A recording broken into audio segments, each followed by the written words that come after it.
Welcome to the F4 podcast, where your hosts, Brian, Brooke, Charles, and Vanessa, discuss all things faith, family, friends, and fitness.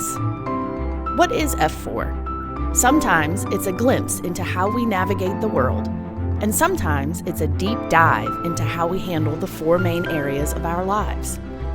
If you want to have a healthier relationship with God, family, friends, and yourself, this podcast is for you. Thank you for joining us as we unpack this episode.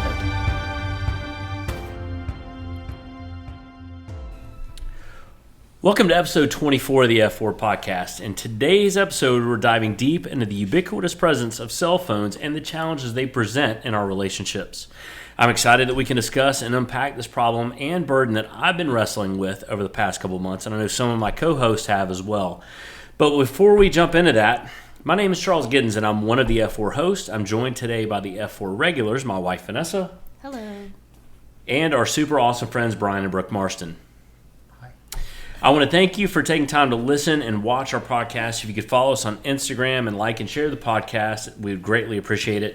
We're on a variety of platforms, including Apple, Spotify, Google, Pocket, Radio Public, Breaker, Anchor, and YouTube. If you'd like to be a sponsor of the show, you can message us on Instagram or Facebook or via email at f4ncpodcast@gmail.com. So welcome to episode 24, Disconnected. It's no secret that cell phones have become an integral part of our daily lives, revolutionizing the way that we communicate, work, and connect with others. But with this technological advancement comes a host of inherent problems that can strain even the strongest of relationships. That's one of them now, whether it's a constant barrage of notification vying for our attention or the temptation to escape into virtual worlds. Cell phones have a way of infiltrating our relationships and sowing seeds of discord. From dinner dates interrupted by buzzing phones to late night scrolling that replace intimate conversations, it's clear that our devices often take precedence over people right in front of us. But why is it so difficult to put our cell phones down and truly connect with our loved ones? I want to get started with some staggering statistics. So according to businessoutsider.com, people touch their phone an average of 2,617 times a day. That's a lot, right? Average screen time, as reported by allaboutvision.com, is equally staggering. Listen to this. The average screen time for a 2 to 4 year old is 2 to 2.5 hours a day. The average screen time for kids age 5 to 8 is over 3 hours. The kids 8 to 12, the average jumps up to almost 5 hours a day. You ready for this one? The average screen time, and we all have teens. The average screen time for teens is almost 7.5 hours a day. And as bad as that is, adults aren't a whole lot better. So we average 7 hours a day according to crossrivertherapy.com. 7 hours a day. So not to put anybody on the spot, and I know screen time usage is very nuanced, but why don't you grab your phone and, if you don't mind, grab your phone. If you don't have your phone, well, I guess you got to get up and go get it. I can tell you what my average screen time is, though. Okay. Yeah, I can tell you mine is up there, but I can tell you what mine is as well. Okay. So, anybody want to share their number? And there's no judgment. Well, you're going to judge me for my technological... How to find it? Do you want me to tell you how to find it? No, I know where it is, but it wasn't set up until today. Are you kidding? I'm not kidding. Okay, well, that's fine. Because I got on today to go, hey, I'm just curious before I am honest about this answer. So, 1 hour and 6 minutes today. I have no data.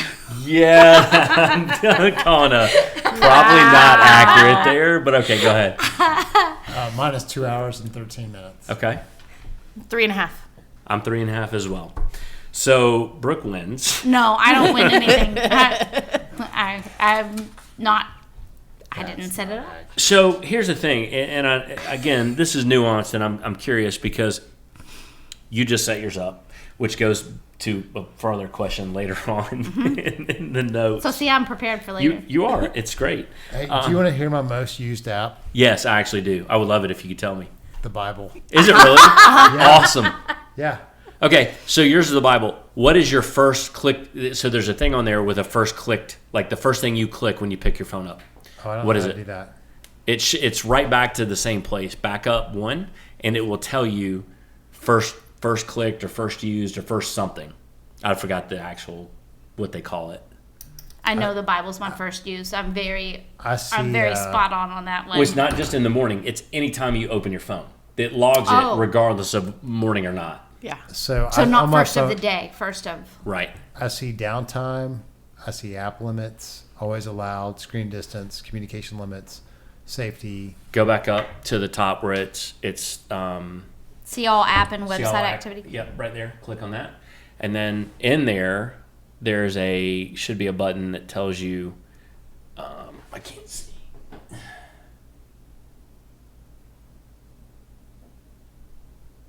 It's somewhere on there. First use after pickup podcast. So yours is podcast. The first thing you pick up when your phone lights up, every time it's locked and you open it back up again, the first thing you click on is podcast. Mine is messages. I was going to say, I bet mine's text messages. Mine is messages. First time I pick it up. Yeah, mine is messages. And it's not necessarily in the morning because the first thing I do in the morning, to your point, right, is pick that up. But the phone doesn't read it that way. And I'm curious because this is a very nuanced question. So yours is 2 hours, yours is an hour. Yeah. Yours is an hour. And my number one was the Bible. So what a nerd. Oh, it's not a nerd thing, but so by the way, I'll be a nerd all day. Yeah. I don't care. Yeah, it's fine. So I guess, what do you think about, and maybe that was news to you, maybe you already knew what it was and your screen time was. I'm a little shocked. One, I guess I'm thrilled. I'm a little concerned that mine, is over 3 hours. However, it's half of what a normal adult is, so I guess I'm okay there. But I listen to a lot of podcasts like you do. I don't necessarily use the podcast app, so my Safari time is higher because of the way I access some of the podcasts that I listen to, because I don't necessarily always listen through Spotify or podcast. So my Safari is the highest app that I use from a time standpoint, and the second is the Bible app, but the first is Safari. And it was news to me when I started doing notes and started, going through all this. I'm like, I wonder what mine is. And I was a little concerned. Did anybody else have that feeling when, because you got the show notes, and I'm sure you kind of went through and looked, but. I'm not really surprised. Wouldn't be surprised by the hours just because I use my phone for so many things. Like at this point, it's my pocket computer, so I'm sure that I am on it a good bit because of Googling things or text messaging or listening to podcasts. I listen to music a lot, so I have Spotify running a lot. So I know my phone usage is not an hour because of that alone. Right. I will have that running for hours. So yeah, I wouldn't be surprised by it. So the question would be next week. Yeah, I'll tell you. Yeah, we'll make an update to the podcast to go, Brooke is not an hour. Brooke is 8 hours, and she 12 hours. 12 hours a day. You don't have 12 hours a day to spend on your phone. No, not a chance. No, so back in October, I took social media off my phone, and that's been one of the best things I've ever done. Because when I get bored, I'm not going to that first, because that was often a go-to. Like, it's so easy to go to Facebook or Instagram, and I have a Snapchat account. I never really have used it. It's sitting dormant. So, and I don't have a TikTok account. So I know a lot of people will get caught up in those wormholes, especially TikTok. Mm-hmm. But I just taking it off my phone and just accessing those those websites on my desktop or my laptop has, I know, saved a lot of time. Mm-hmm. I think if you had looked at my screen time prior, when I would get bored, I would go to those two apps a lot more. And now that's not an option. But I did a 1 month fast, and I realized that I was substituting that for real connection. And I'm so glad that I took them off my phone, because there are people now that I'm connecting with that I wasn't connecting with, that live out of state, that it's not easy for me to connect with them if I'm not intentional. And their friendship, the relationship there, brings a lot of value to my life, but I think I'm able to add value to their lives. So yeah, that's what I'll say about that right now. I know we got more. Yeah, we got more. So I don't want to jump the gun. We got more of that coming toward the end. I think it's fantastic, and I'd love to hear all about the fast, which we'll get to in a minute. But it's probably not going to be in a minute, but soon. Sure. Anything you were surprised about, or? No, I think I was pretty aware of where I spent most of my time. I do spend a good bit of time in the Bible app. I also spend a lot of time on Wi-Fi. Oh, yeah. And I think it's because my coaching 5:30 a.m., it may not be the one I click on first throughout the day the most, but it's the first thing I click on, you better believe, when I wake up in the morning. Sure. To see if people are still signed up for class. Oh, yeah. And then from there, I travel right into what I'm teaching, how I need to be teaching it based on who's in class and all of that. So I spend a good deal of time there every day. Yeah, and and getting to that conversation about screen time in general, it's a nuanced conversation because like Brian has access to his actual PC a little bit more often than I do throughout the day because of the way my work schedule is set up. So I may operate differently. And so if you're listening to this podcast or watching us, don't get necessarily so caught up in the actual number because it's nuanced. Like there's no way to say this is right or this is wrong. And if you access your phone 7 hours like the average is for an adult, but you don't have access to a PC and that's how you do your work, then that makes sense. Yeah. Like no one's saying that that's wrong. So, and that's absolutely part of the averages that are, right. part of the statistics. Yeah. I think the interesting part would be the apps that were used, and that's where you would get some a little bit better insight there. But so we're going to start with a super easy question, and it's one that I think we've kind of all probably kicked around. But how do you feel if people around you are on their phone or checking their watch while trying to have a conversation with you? Anybody can answer this. I'm not going to answer this first because I want to hear what Brooke or Vanessa said. Yeah, me too. I think you already know. You know what I would say. I do. Maybe not the people that are watching or listening, but I'd be interested to hear what the two of them say because I don't know that I've ever heard them talk about this. I think it depends for me. I'll just say I think it depends. I think it depends on the person, and I think it depends on the setting. If I am around my kids, for example, I know they are super connected to their phones. And so honestly, I do not take it personally if they're on the phone when we're having a conversation. I view it a little bit more as if we were driving in a car and we're not necessarily looking at each other, but we're having a conversation. And granted, sometimes that means a lull in the conversation. Sometimes it means there is some distraction, but conversations with my kids can be that way anyway. And sometimes I think for them, it's a little bit of a pacifier, and we can get into all that, later too, because I don't necessarily think all of that is good, but I think that it's a little bit of a pacifier, so I'm not usually offended by it. But if we were having dinner, especially if we were celebrating an anniversary or something, if you, Brian, were to be on your phone the whole time, I would be like, maybe I'll just go to the car. You know what I mean? So I think that the setting definitely, if people are on their phone, in church, that to me is another can't you check that later? Or go to the bathroom at least, So it really does depend. Well, and you don't know. Maybe they're on the Bible app at church. Maybe. But sometimes when you see basketball games going, they don't show the Bible on basketball games usually. And we were in North Carolina. I mean, it's fair. I mean, I know it's important. It's important. Oh, it's certainly important. Let me ask you this. So you talked about your family, right? You talked about Brian. You talked about the kids. What about a normal person? A normal conversation? Yeah, because I'm not normal. Well, No, you're not. No, it's a different relationship. It's a different relationship. I know what you mean. Yeah.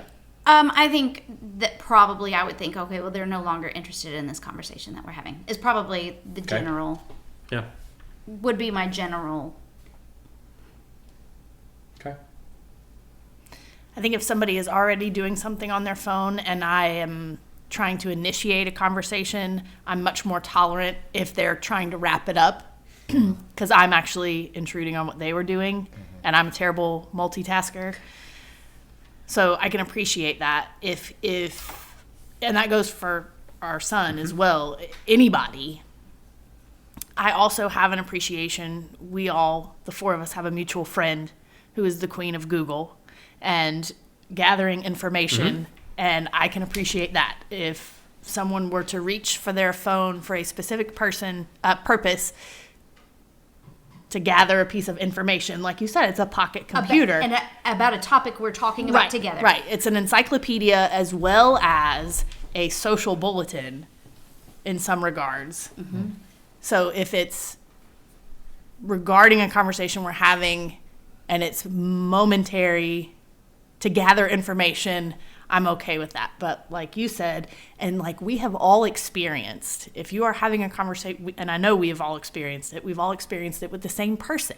If you're having a conversation and somebody reaches for their phone, whether it dings or not, if somebody reaches for their phone and then you see this, and you know the person is just scrolling, they're not looking at anything in particular, they're just scrolling. That's super aggravating. Because I am not as important then as what is happening on your little pocket computer. Or what is not happening, right? Because you're still scrolling for what is happening. Right.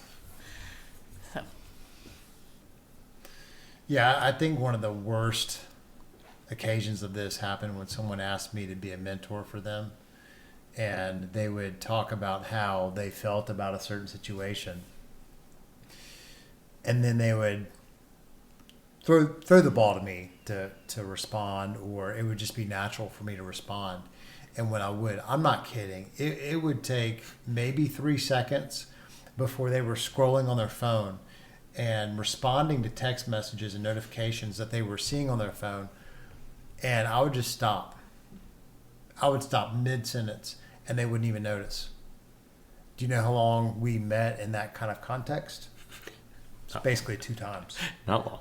Because for me, realizing I have a limited amount of time, not that I think I'm ultra important, but I feel like it is a stewardship, and I'm not going to spend it that way because I can do that with my own kids. And I want to love them and I want to be connected to them because, well, they're my kids. I have a responsibility, and I'm still teaching them. This person I don't have the same responsibility for, even though my kids are all adults, legal adults, that is. Right.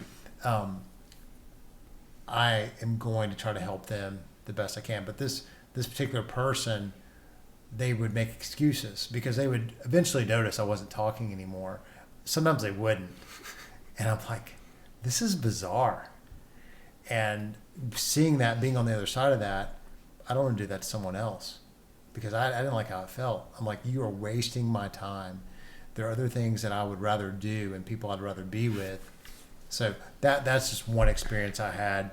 But I generally speaking do not like it. Yeah. And unfortunately, when someone goes and checks something on their phone about a conversation we're having, I often see them do other things. And I can tell because of how long it takes, and I see their finger action, and they get notifications, and so they're responding to other things that are going on. And it's just annoying because, again, you are saying that what is right in front of you is more important than what is happening collectively. So I prefer to say, you know what, if it requires Google, let's do that later. Let's have this conversation, unless it's just one of those things where we need to figure something out together that Google can answer the question. Yeah. But for me, like at the dinner table, I just want to be phone free. That's just one instance. I don't enjoy it. And I see like people almost like when you put that boundary of we're not going to look at our phones at the table, there are people that it's like they're itching to pick it up. And I had that experience the other day. And to the credit of the people I was with, they really did a pretty good job overall. But even still, when they would go say, "Oh, I'm going to check this," I saw them checking notifications. I'm just like, it's annoying. Yeah. So, and again, we're going to get so Brian likes to, I love it. You're like, this is why. We'll get to that in a second. Here's what I think. So let me ask you this. Let me ask you guys this, and it's not in the notes, but you bring up a really good point. Let's say we're having this conversation, and this is not a mic'd conversation. It's a regular conversation, which we do. Of course, have conversations like this a lot. And the phone's on the table, right side up. Walk me through that. Well, so mine is typically not like that, but I sat it down like that. Of course, my phone is on Do Not Disturb. So tonight's a little different. This is funny, and I didn't expect it. And you had me do something with my phone Correct. at the beginning. So I think when I sat it down, I wasn't as intentional. No. Typically speaking, it's like this. If I have the phone on the table to begin with. Right. One of the reasons I don't have it in my pocket is my back pocket makes me feel like, if you've ever watched the show Seinfeld, George had a really thick wallet. And so it makes me feel like my hips are going to go out of equilibrium. And then I've got one of these plus phones, so they're really big. And so my front pocket is just, it like hangs out. And then if I'm wearing certain kinds of pants, it will fall out. So a lot of times I have to put it on the table because if I put it beside me on a seat, then I'm going to leave it there because I'm forgetful when it comes to my stuff. He is prone to leaving you don't things. Say. And I get that from my father. Well, we came to a really good conclusion about that the other day. Brooke and I did. I think it was just you and I in the gym, maybe.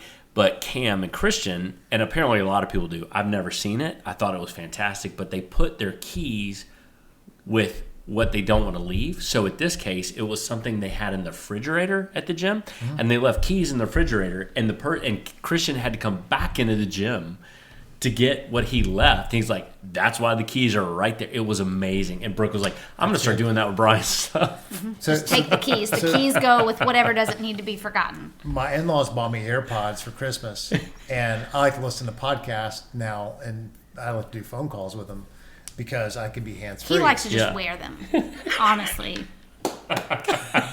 She's right. No, she's not.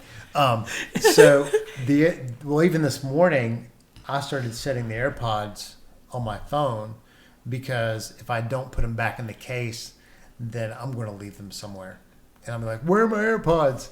And so that is it's a microcosm of what you're talking about. Yeah. But I think that's a really great practice that Cam and Christian It's did. great. It was fantastic. I was like, oh, I'm 50 years old. I never thought about doing that, but it was great. And it happened. Like, it was like, oh, this is a setup. They're setting this up because they want everybody to do this. It was great, though. Getting back to the phone thing. So I'll tell you, for me personally, phones on the table regardless anymore. And this used to be different for me. But it really is I don't like it. And I think if you go into a conversation with someone, even with people that we're familiar with, like the most familiar with, excluding maybe kids, and you're like, unless it's, hey, I'm expecting a notification, somebody's, I got a delivery person at my house, I got a whatever, that's a little different. But if you just take your phone, you set it on the table, it's almost like whoever you're waiting for you to potentially call you, that you don't even know is going to call you, is more important than our conversation. And I'm like, and again, it's not necessarily the case, but I kind of look at it that way to go, okay, wait a minute, you're not waiting for anybody to call you. You didn't tell me you had anything going on. It's just I'm going to put my phone right here, so in case somebody calls, it's going to be more important, and I'm going to interrupt our conversation. And again, it's a harsh way to look at it, but it didn't used to be that way for me. It used to never bother me, and now I find myself putting my phone away. Because I don't want anybody to feel like if I sit down and have a conversation with you, I don't want you to feel like that anybody else is more important. If my kid's got a problem, if my wife's somebody's got a problem, my phone will keep buzzing, and then I'll be like, oh no, like the phone's just consistently going off. I need to probably pull my phone out and look at it. But beyond that, I probably don't need to see it. Do you remember that time? It's been years, maybe 5 years ago, maybe more, when I needed to reach you and you were at breakfast with someone and you had your phone face down on the table. And I needed to reach him because his mom, your mom needed to reach you and she was desperate to find you and you were not answering your phone. So she called me. I was coaching a class and she's calling me repeatedly. And so I was like, I need to, guys, I am so sorry. This is my mother-in-law. She's called 3 times. Let me take this call. And I picked it up, and she's like, I need Brian, and it's very urgent, and I can't get a hold of him. And so I'm looking on my phone on our calendar. Okay, he's having breakfast with this person. Let me try to call him. She said, oh, thank you so much. So then I tried calling you, and I called, and I called, and I called, and I called, and you weren't answering. And I was like, well, it's in our calendar where he is. So then I Google the restaurant, and I'm calling the restaurant. I'm like, do you have someone in your restaurant? He's bald. He's meeting another man. He's really attractive. He's the most handsome bald man you've ever seen, and he's having breakfast with another man. Can you please go find him and tell him to pick up his phone? Like, it was old school, like how we did before when... Yeah. We didn't have cell phones. It was that was the most. It was very frantic, but I mean, we still got in touch with you. Yeah, it was actually about 3 years ago. Yeah. Was it only 3 years ago? Mm-hmm. Wow. So I knew the story. You told it a bunch. Yeah, it was weird. I thought it was longer than that. No. I mean, it's after COVID. Was it? I've had to get on the speaker, the cameras at the gym before to get her to pick up her phone because she doesn't have her phone on her when she's coaching. That's and good. there have been times I'm like, I need you to pick up your phone. I got a problem. So I've actually got on the you can communicate with the cameras at the gym, and I'm like, hey, Vanessa, and you can see her like looking around like, who was talking to me? From I'm the like, sky. please go get your phone. So we've had to do the same thing, but I just didn't know if that bothered anybody else the way it does me. But so the phone's just a tool, right? I mean, in theory, it's just a tool. And if something's a tool, it's just sitting there, waiting for you to use it, right? I mean, that would be a definition of a tool. If it isn't a tool, though, it's demanding something from you. It's seducing you. It's manipulating you. And this is how the phone and technology are described in The Social Dilemma, which I think most of us have seen at this point. And we'll talk about that in a second. But I think it's even more than a tool. I think it's kind of like a tool shed. And I love saying tool shed because it's just one of my favorite words. But I think it's a tool shed. I think it houses so many things that we need that potentially distract us even more. Social media, games, email, which is a problem for me. I'm not going to tell you what my computer looks like right now, but it's driving me nuts.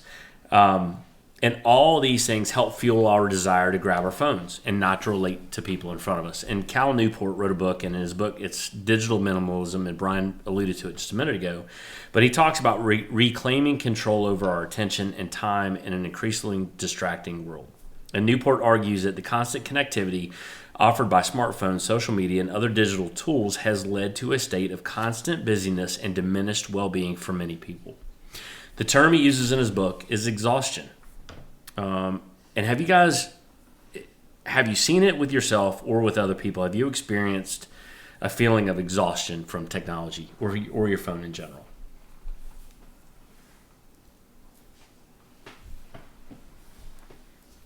I think I see it more with other people. That doesn't mean it doesn't happen to me. I just don't think I recognize it as much.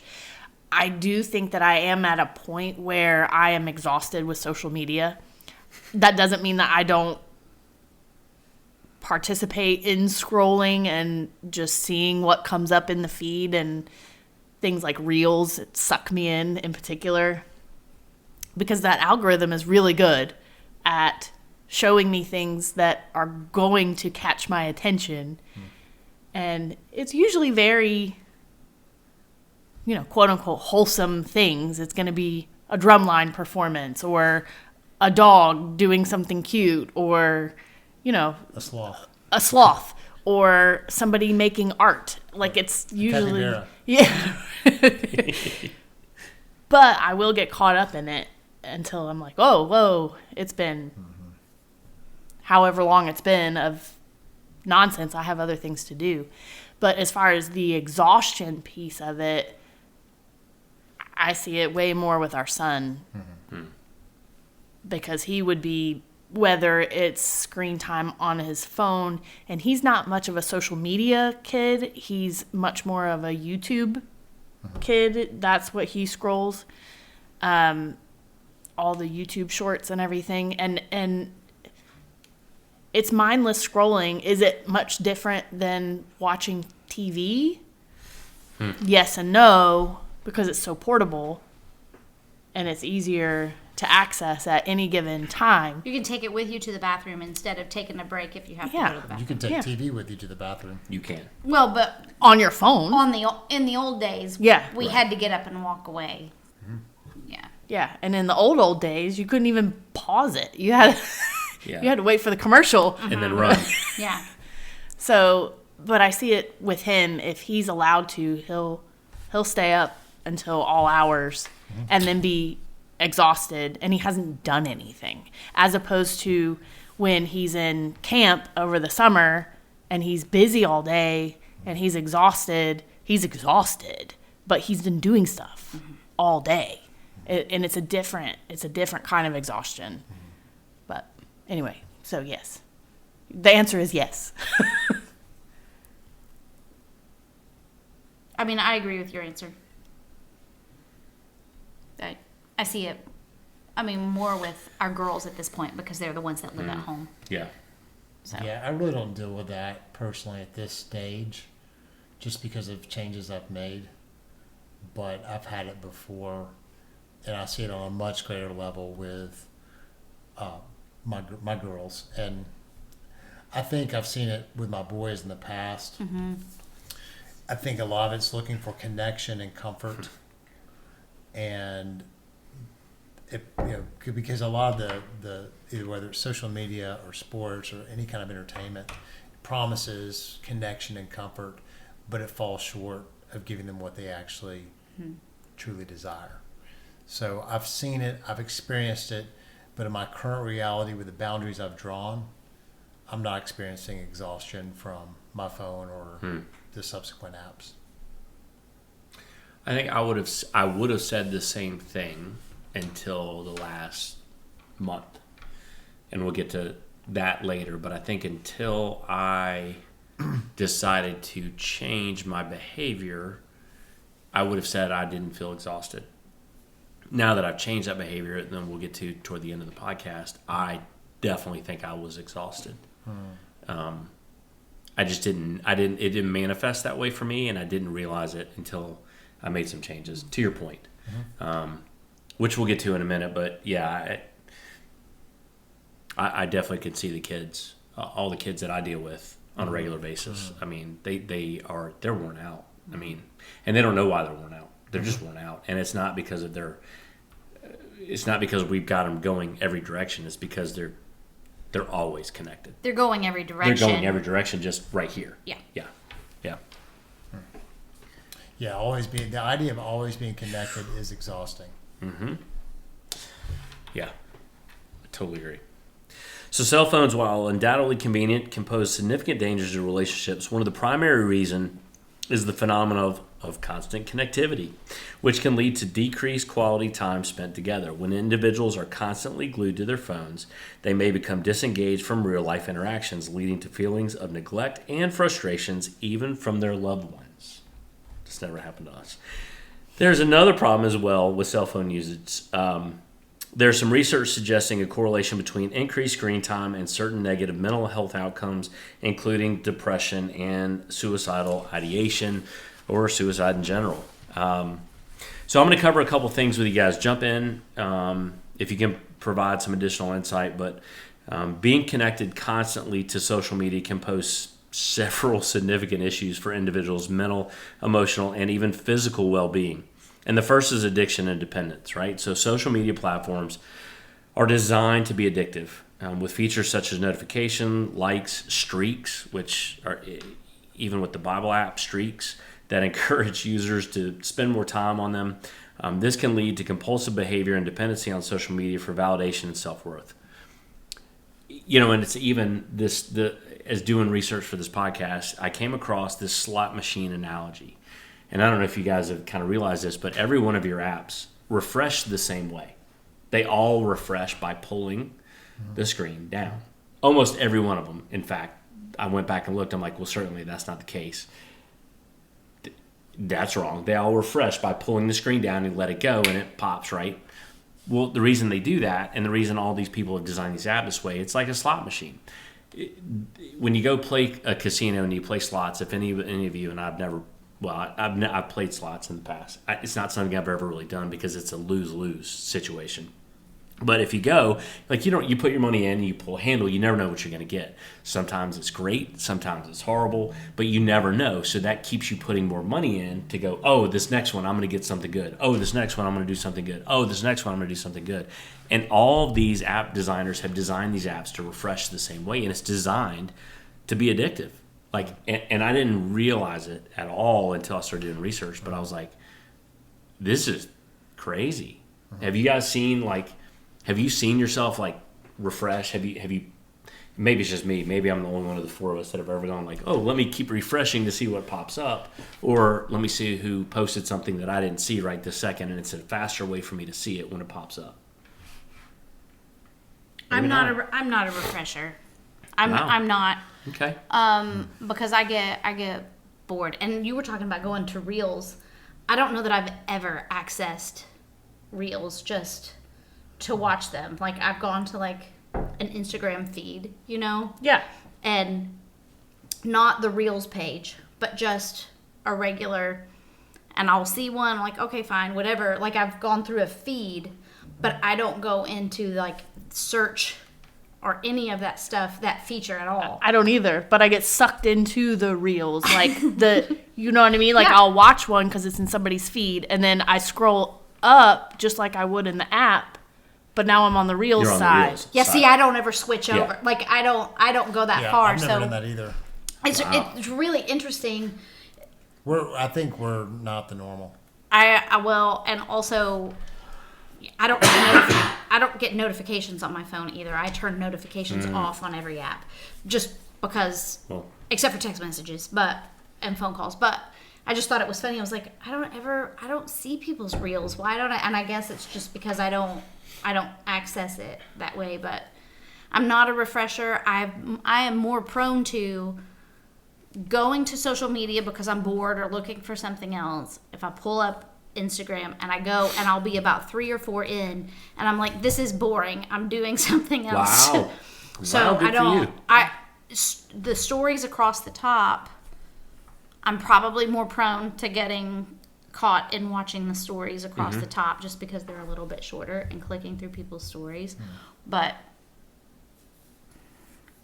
I'm not really a refresher. In fact, I mean, you saw me trying to figure out how to turn my sound on for text messages before. That's great. I love it, though. It's good.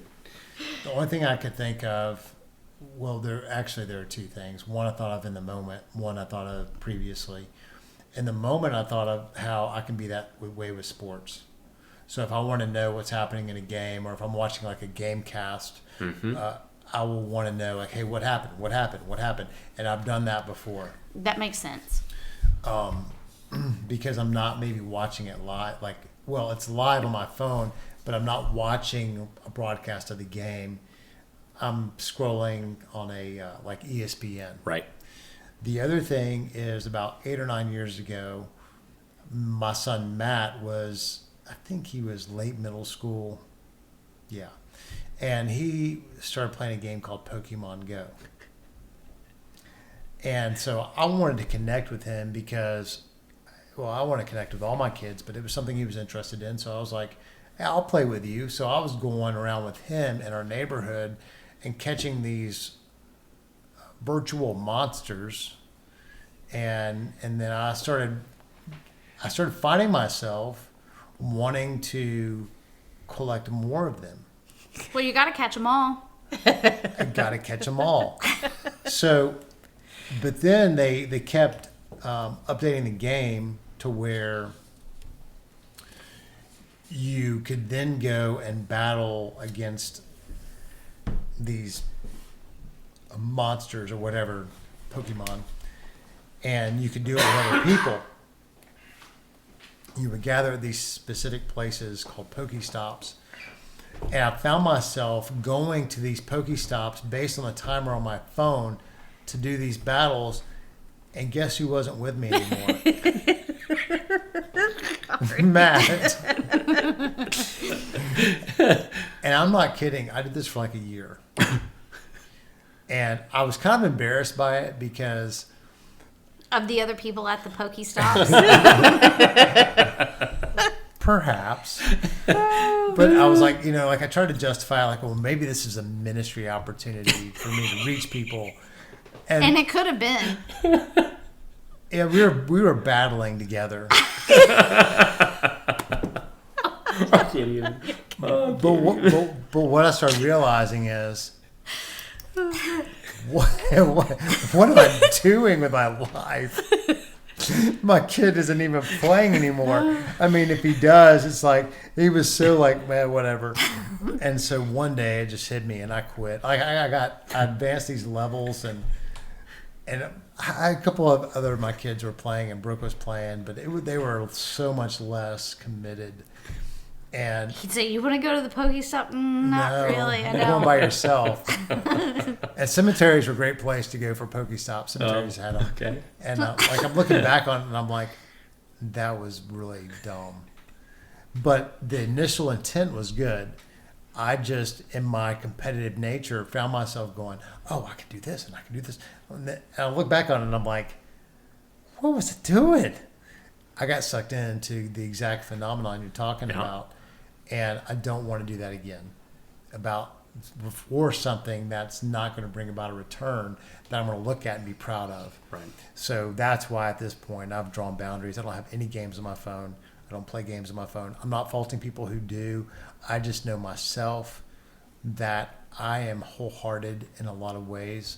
And if I do it, I'm going to want to advance in whatever it is. So I've drawn a hard boundary. Yeah. Some people are able to set great limits and play 10 minutes in a day, and they're good. But I'm just choosing not to do that with my time at this point. Yeah. Makes sense. So let's transition to something really negative, which is negative impact on mental health, right? So we just talked about that a second ago, but excessive use of social media has been linked to increased rates of anxiety, depression, and loneliness. Constant exposure to idealized images and lifestyles can lead to feelings of inadequacy and low self-esteem, particularly among young people.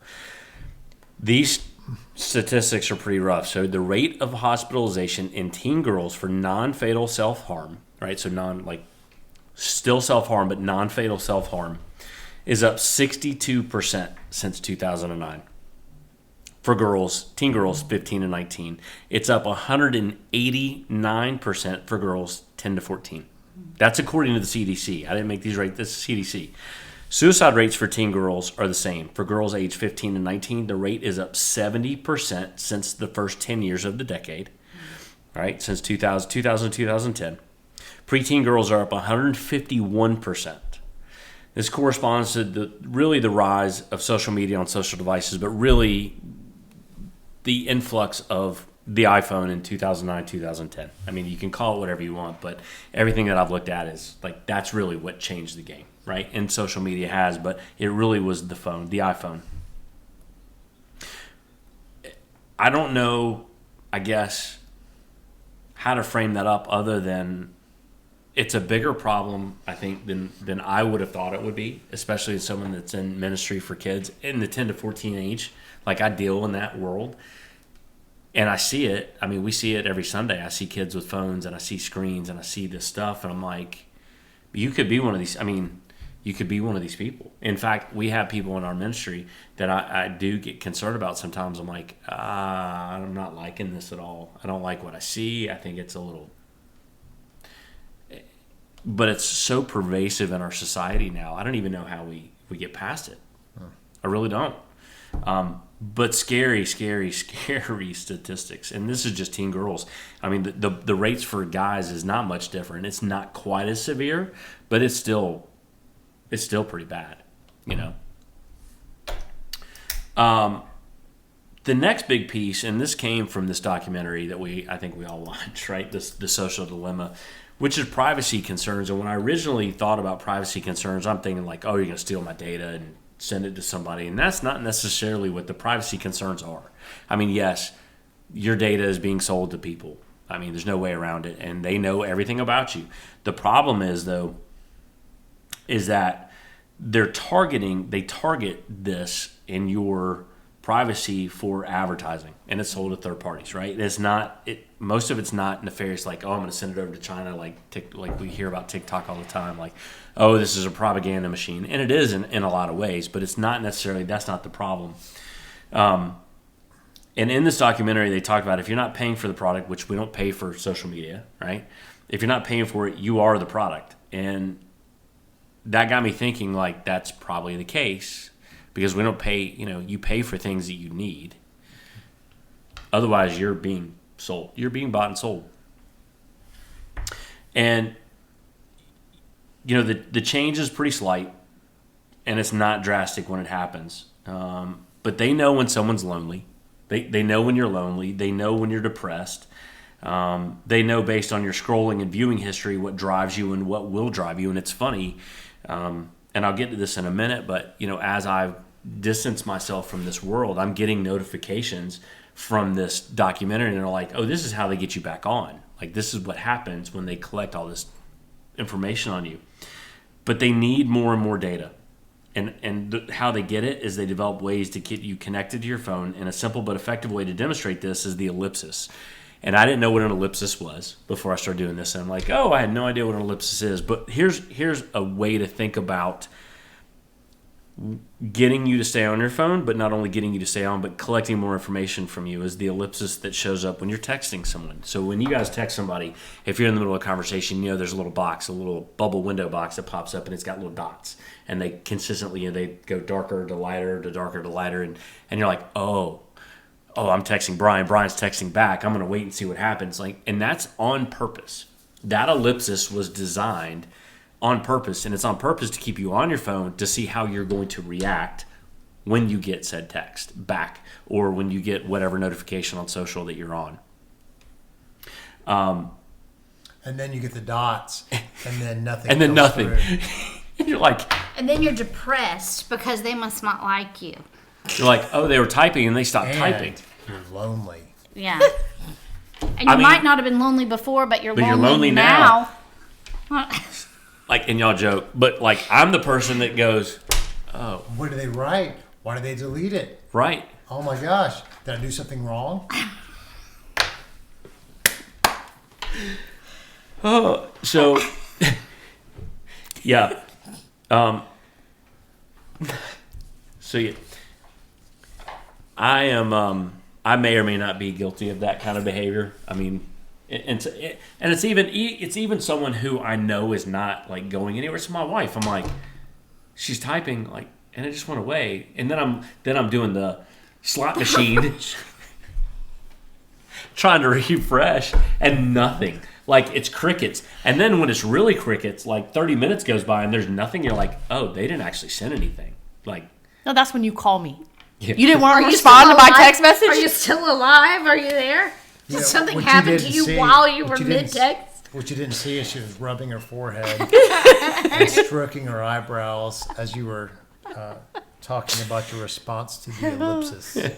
So we're in, and they talk about it in this documentary, but from a privacy standpoint, in driving all of this interaction, we're in a currency of attention, and our attention's what's for sale. And I think it's something that we don't think about on a regular basis. I know our kids don't, but I didn't really think about it. But it's becoming ever more increasing that however long we look at something, they get paid. If you look at an image on social for 20 seconds versus 3 seconds or a half a second, they make more money on that. And they continue to target and sell things based on that. And I was amazed when they started going through the algorithm, which we're going to talk about in a minute. But I couldn't believe that that's kind of what was going on in these situations. But In the documentary, The Social Dilemma, they highlight how these platforms designed to connect people and share information have evolved into powerful tools that manipulate user behavior and influence opinions. It examines the addictive nature of social media fueled by algorithms that prioritize engagement at the expense of user well-being. They specifically discuss why and how these technologies are designed to keep us hooked. And it's a powerful point in the film when you get a view of the algorithm, and for me it was really important to get someone back on their phone after they stopped using it, right? That was one of the things in this documentary that I'm like, oh, wow. And I'm going through this now and we'll get to this in the back of the podcast on how we change some of this stuff, but as I'm progressing, I'm getting notifications and I'm getting these emails about social media saying, oh, Brooke Marston just posted, they want you to see what they just posted on blah, blah, blah, blah, whatever. And I'm like, really? That's odd. Or, so-and-so just posted on, Facebook for the first time. They really want you to, and I'm like, oh, wow. And I never used to get those. Because I was always on. I was always on social, so I never got them. And they, I guess, didn't feel the need to ever send them to me. They do now. So have you guys experienced any notifications or prompts that get you to interact with whatever service? And maybe it's not social. Yeah. No, go ahead. Finish your question. I'm sorry. I wasn't meaning to interrupt. No, it's okay. She got really excited. She was excited. So what are you excited about? Yeah. So do you use Threads? Nope. So yeah. They tell me all the example. time that you want to connect with me on Yep. Threads. They've said that you want to connect with me on Threads, that you want to connect with me. Everybody wants to connect with me on Where's Threads. Threads? I didn't get a Brian. I got a Brooke. I've gotten I didn't get a Brian. I've gotten all three of you. Threads is another social media format. I think Instagram owns it. Instagram owns it, but I think it's a just little for bit text. more like It's like Twitter. It's like X, Twitter, whatever. And they're connected. Yeah. They're connected. That's so old. But it's just for text, so there are no pictures. They want Instagram to stay. No, there are pictures when you get on. And I'm not telling you how I know that, but there are pictures. You don't have to tell me how you know that. You just did. But yeah, so and sometimes because I've noticed on Instagram, intermittently, you'll have a Threads post in between that's, you'll have your Instagram post that's a picture or whatever, and then picture, and then there's this real skinny little Threads text, but it only gives you, well, I guess depending on the length of it, you may see the whole thing or you may only see part of it. Oh, so I wanna connect with you on Threads. Yeah, you want to connect with me Okay, on cool. Threads. Yeah, so when I got on the Threads, all these people that said I wanted to connect to, nobody's posted anything. I'm like, well, that's stupid. I'm like, I don't understand it. You wanted to connect with me on Threads, but you're not posting anything on Threads. Well, that was stupid. So now I'm like, Because they don't really want to you're connect with You're you. really dumb. Threads wants you to connect with these people. Right. Threads wants you to get on there. So that's one example of experiencing notification or prompts that got you interact, and it got me to interact. I'm now on Threads.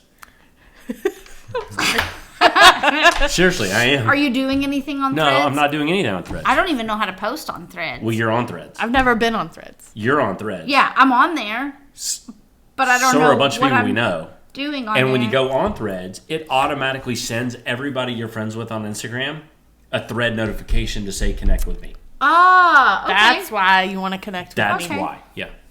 So, has anybody else experienced any notifications or prompts that have actually gotten you to interact with something? Think about it for a second.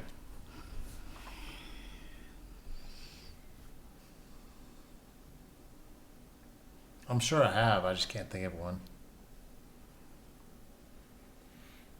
I've gotten the emails that you're talking about, but if I get an email from Facebook, I'm not like running over there. Honestly, I'm kind of worried about scams. So when I get when I get notifications, I'm very hesitant to click on things. But my cousin posted something. They tried to get me with my cousin. She's posted something for the first time in a while. Go check it out. But I think I'd already been on Facebook, and when I opened it up, it was like the first thing I saw. So then I was like, well, I was already there. I already saw it. I know what it is. So, no. Yeah. I mean, beyond just that, sometimes I'm interested, but I'll catch that next time I'm on there. Okay. Well, I guess I'm the only idiot that's... No, I mean, obviously I got on Threads at some point because somebody wanted to connect with me. You're on Threads, but so is a lot of people. So, and it was really weird because when you click on it, I'm like, but nobody's posted anything. Like, nobody that I follow has posted anything, but everybody's on it. And I'm like, I don't understand.